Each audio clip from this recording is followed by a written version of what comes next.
Rahim qala al-muallif rahimahullah wa nafa'ana bi ulumihi fid dharain amin. Masih di bab sedang-sedang saja dalam beribadah, bagian yang ketiga.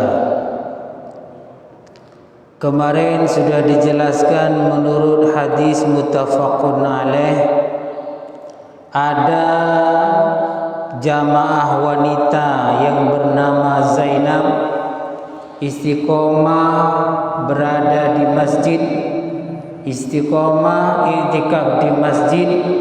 Cuman caranya menurut Rasulullah sallallahu alaihi wasallam itu terlalu memaksa. Siti Zainab ini membawa tampar ke masjid, kemudian diikat ke dua tiang masjid. Tujuannya Siti Zainab ini kalau ngantuk ketika ibadah biar tidak terlentang di masjid, tapi tubuhnya digantung ke masjid pakai tampar. Jadi memaksa beribadah dengan menggunakan tampar biar tidak tidur di masjid, tidur terlentang.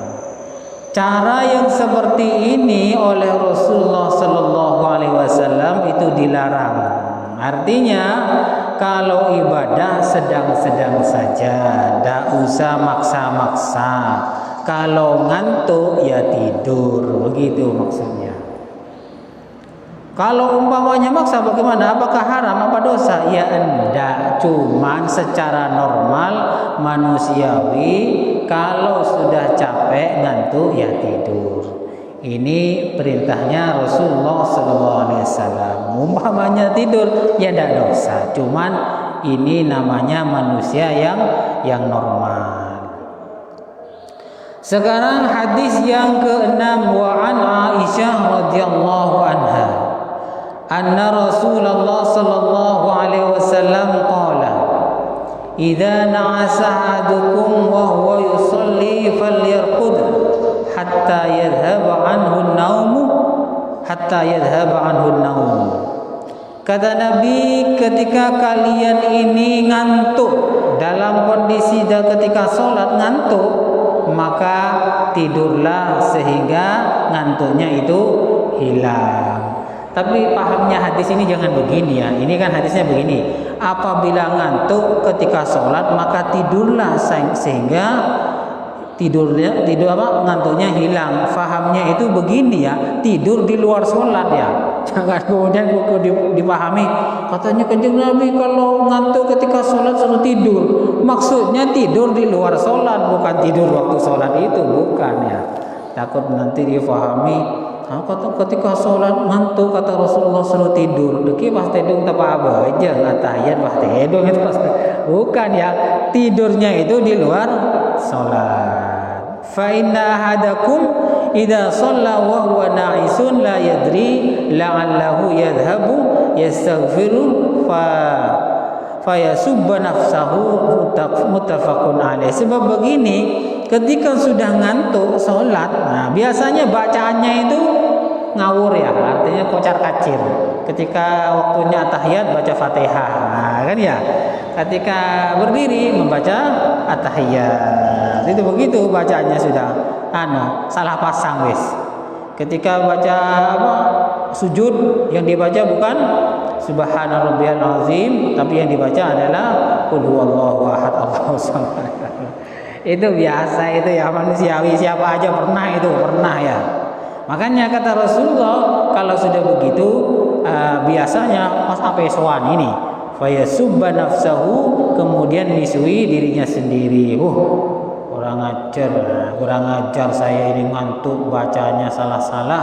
Waktu tahiyat baca Fatihah, waktu Fatihah baca tahiyat. Akhirnya memisui diri sendiri. Ini sudah tidak baik. Tapi ya ingatlah ya, di sini ini maksudnya kalau sudah ngantuk itu ya maksudnya istirahatnya itu menghilangkan ngantuknya. Jangan kemudian pas setiap sholat atau kemudian pas dah sholat sama sekali tidur terus, ya jangan ya. Ini diukur sendiri lah, diukur sendiri ya, diukur sendiri. Bukan malah kemudian ketika mau sholat ngantuk terus umpama pas dah sholat. Jangan ya, bukan begitu maksudnya. Di sini ini diukur-ukur sendirilah, sewajarnya. Kalau ngantuk ya tidur. Ini biasanya terjadi sholat tasbih ini. Saya yakin awal lagi tasbihnya agak malam ya, pasti ngantuk ini. Ada yang ngantuk maksud saya. Makanya kalau memang tidak kuat sholat tasbih, tidak usah sholat tasbih, sholat tahajud saja. Begitu juga sholat tahajud umpama terlalu malam, ya jangan terlalu malam biar tidak ngantuk. Tapi yang rawan ya sholat tasbih ini, menurut saya itu sholat tasbih. Kalau dilihat di CCTV itu orang sholat tasbih itu ada yang ngantuk berat maksudnya. Hadis yang ke-7, wa an Abi Abdullah Jabir bin Sumrah As-Sawati radhiyallahu anhuma. Qala kuntu usalli ma'an Nabi sallallahu alaihi wasallam as-salawata. Katanya Abdullah Jabir bin Samrah, Abi Abdullah Jabir bin Samrah ini, saya salat bersama Nabi, sering salat sama Nabi di beberapa waktu salat. Fa kanat salatuhu qasdan wa khutbatuhu qasdan, rawahu Muslim. Salatnya Nabi itu sedang-sedang saja. Salatnya Nabi itu sedang-sedang saja, enggak terlalu panjang, suratnya panjang-panjang. Enggak, sedang-sedang saja karena tidak tahu jamaahnya itu kan macam-macam. Ada yang muda, ada yang sepuh, ada yang enggak kuat berdiri terlalu lama. Jadi salatnya Nabi itu sedang-sedang saja. Wa khutbatuhu qasdan. Kalau salat Jumat khutbahnya juga sedang-sedang saja, enggak lama. Ya cukup memberi wasiat atau khutbah yang secukupnya. Bukan kemudian panjang-panjang sekali, lama sekali sampai orang yang mendengarkan banyak yang tidur. Ini namanya Rasulullah itu tahu kepada kondisi umatnya. Kalau di sini kan ada yang lama sampai khutbahnya, di kota-kota besar ya. Di masjid-masjid alun-alun biasanya itu kok lama sampai setengah jam, kadang hampir 1 jam ceramahnya atau khutbahnya. Bagaimana itu? Apa dosa? Apakah haram? Ya enggak, itu kondisional. Menurut saya itu kondisional. Karena apa? Karena jamaahnya itu lebih dari 10.000. Nah, orang 10.000 itu kalau wudhu bareng ya lama. Jadi akhirnya sambil menunggu yang wudhu yang datang itu, akhirnya khutbahnya yang dipanjangkan. Kalau dipendekkan khutbahnya, akhirnya banyak yang enggak nututi karena terlalu banyak jamaahnya. Jadi enggak sampai haram ya, enggak sampai haram. Ya dikira-kira sendiri. Kalau kira-kira jamaahnya banyak sekali, maka khutbahnya ya agak panjang sedikit agar supaya banyak yang nututi. Kalau pendek-pendek jamaahnya banyak seperti masjid alun-alun, di mana saja masjid mana saja, ya memang mungkin lebih baik dipanjangkan sedikit biar jamaahnya sama-sama menututi sholat Jumat. Kalau pendek umpamanya khutbahnya cuma 5 menit, banyak yang nggak nututi itu karena orang wudhu itu banyak. Jangankan di masjid besar, di kota-kota besar, di alun-alun itu, di alun-alun mana saja, di sini saja yang wudhu itu antri banyak gitu. Sama ya, ini sama artinya orang punya ilmu itu tidak cukup dengan ilmu, tapi juga harus bijak. Memang ilmunya dari Rasulullah qasdan, artinya beribadah itu sedang-sedang saja, sholatnya sedang-sedang saja, khutbahnya sedang-sedang saja, tapi harus diimbangi ditambah dengan kebijakan, bijak ya. Jadi ilmu seperti ini nggak langsung dipakai begini, enggak. Lihat dulu. Nah, kalau kondisinya memang biasa jamaahnya 1.000 ya khutbahnya sebentar. Tapi kalau sudah puluhan ribu, mungkin ya agak diperpanjang sambil menunggu jamaah yang lain yang wudhu yang jumlahnya puluhan ribu. Jadi memang ilmu itu tidak cukup dengan ilmu saja, tapi harus dengan bijaksana.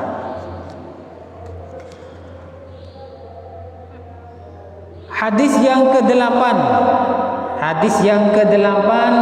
An Abi Juhaifah Wahb bin Abdullah radhiyallahu anhu. Qala, Abi Juhaifah ini bercerita, ahon Nabi sallallahu alaihi wasallam baina Salman wa Abi Darda. Nah, ini ceritanya agak panjang.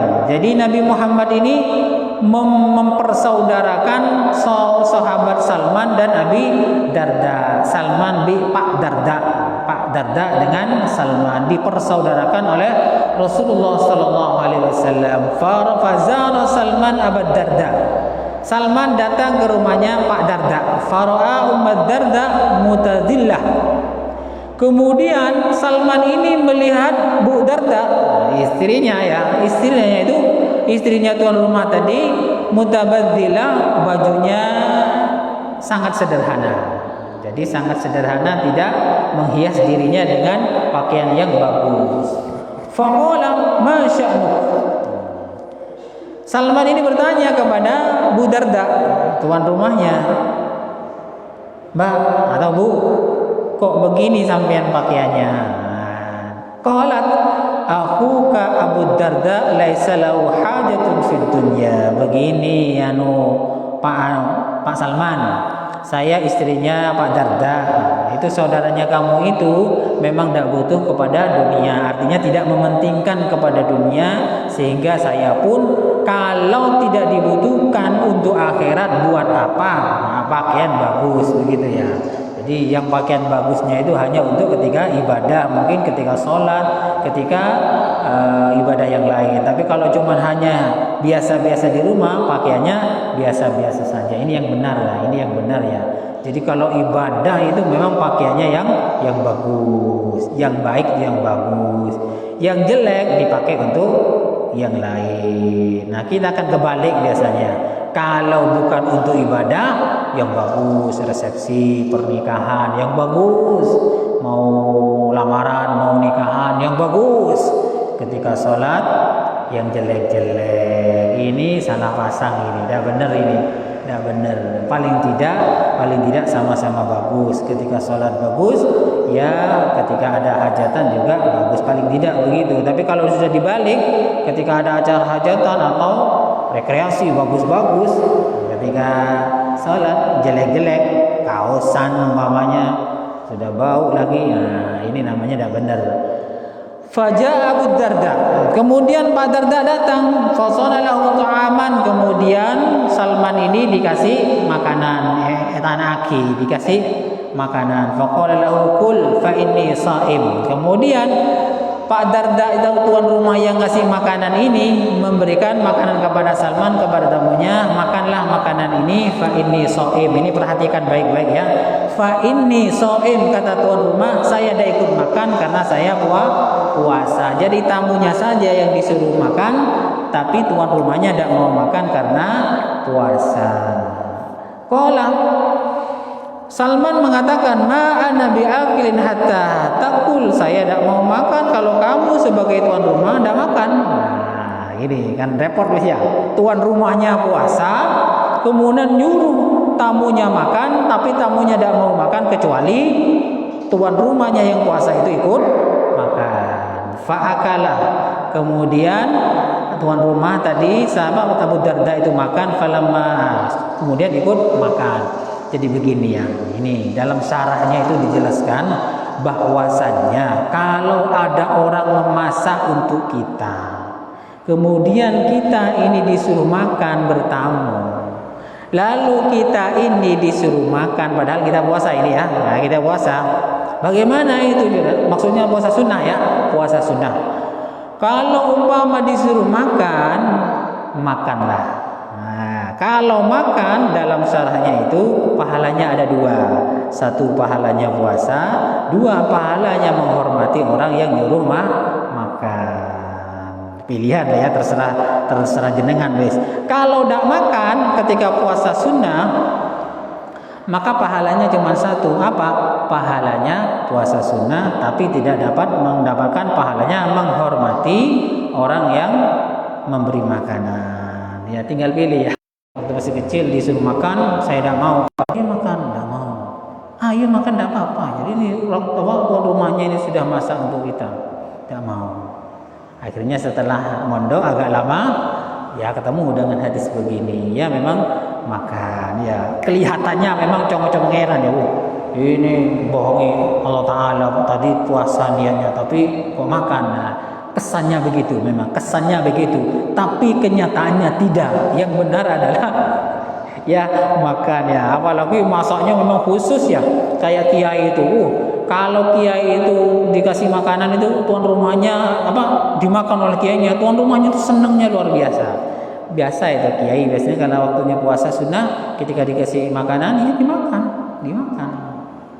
Ya dapat pahalanya puasa tadi sudah niat, dan mendapat pahalanya ikraman, memuliakan tuan rumah yang ngasih makanan. Makanya kalau ada kiai atau ustadz dulu sebelumnya waktu pagi niat puasa sunnah, kemudian zuhurnya dikasih makan, sampean enggak usah protes ya. Kalau protes berarti ilmu kita sedikit. Ya, yang benar bagaimana ya diam.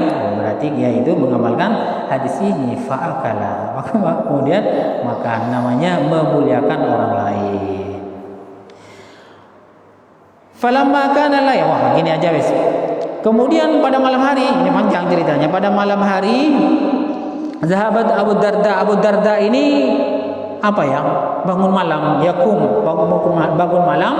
Kemudian oleh Salman si tamunya itu disuruh tidur. Bangun malam, mungkin bangunnya itu jam 12. Apa kata Salman? Kata tamunya, tidur kamu. Tidur. Kemudian sekitar mungkin jam 2 bangun lagi nih Abu Darda ini tuan rumah. Tapi apa katanya Salman? Tidur lagi. Suruh tidur lagi ya. Falamma kana min akhir lail qala Salman qumil an fasallaya jami'an. Nah, sekarang kalau sudah akhir malam, bangunlah, ayo bangun.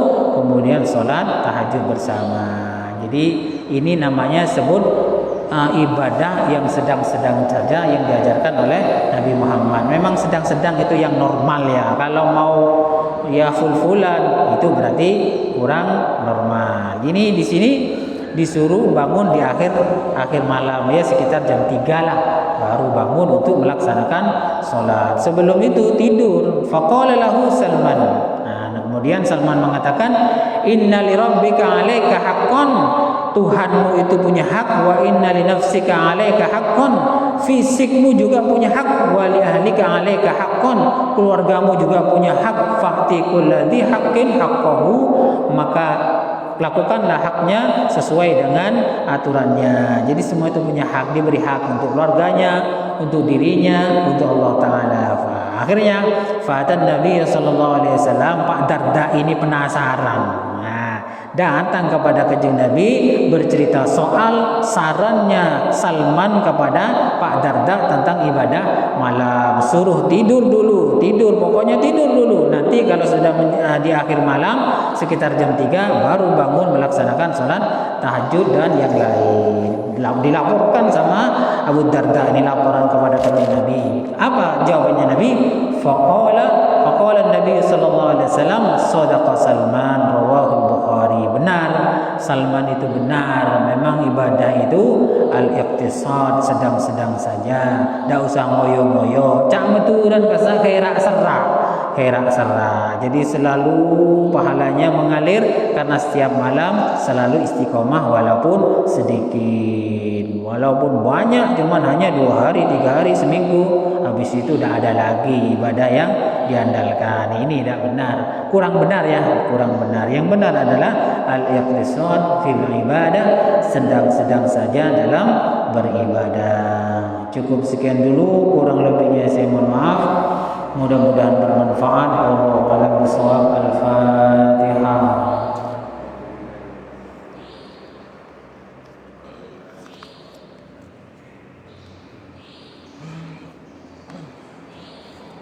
Assalamualaikum warahmatullahi wabarakatuh.